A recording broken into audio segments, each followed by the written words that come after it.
আমি জানি আমাদের সবাই খুব কষ্টে আছে, তারপরেও এই পরিবারগুলি, এই বাচ্চাগুলি এবং আরো তো বহু পুলিশ মারা গেছে, তাদের সকলের খোঁজ নেওয়া এবং যখন আমি দেশে ফিরতে পারবো ইনশাল্লাহ প্রত্যেকটা পরিবারের যা যা লাগে সব সহায়তা আমি দেব, আর হত্যাকারীদের বিচারও করবো। বোধহয় ওই জন্যই বোধহয় আল্লাহ বাঁচিয়ে রেখেছে আমাকে, সেটাই আমি মনে করি।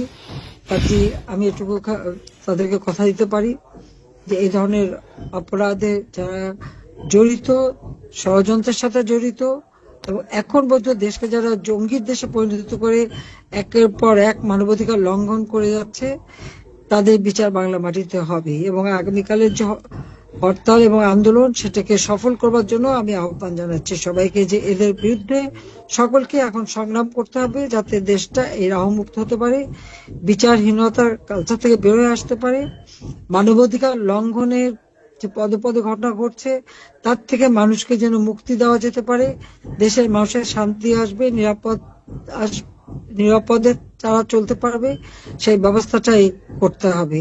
এবং এটা এই সরকারকে দিয়ে হবে না, কারণ যে ক্ষমতায় যে বলে যে দেশ চালানোর আমার কোনো অভিজ্ঞতাই নাই, তো তাকে দিয়ে দেশ কিভাবে চলবে? যে মানুষ হত্যা করলে আর মানবাধিকার লঙ্ঘন করলে তাদের শাস্তি দেয় না, বিচার করে না, সে মানুষের কি কল্যাণ করবে, মানুষের কি মঙ্গল করবে?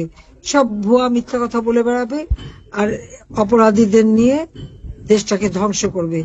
কাজে আমি সকলকেই বলবো যে এই অন্যায় প্রতিবাদ করতে হবে এবং এই রাহুর হাত থেকে দেশটাকে মুক্ত করতে হবে, এই জঙ্গি ইউনূসের হাত থেকে দেশটাকে মুক্ত করতে হবে।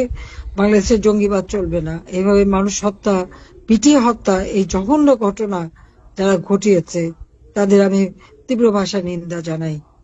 আর আল্লাহ রাব্বুল আলামিনের কাছেও দোয়া করি যে যারা এইসব ধরনের জঘন্য ঘটনা ঘটিয়েছে তাদের জন্য বিচার হয়।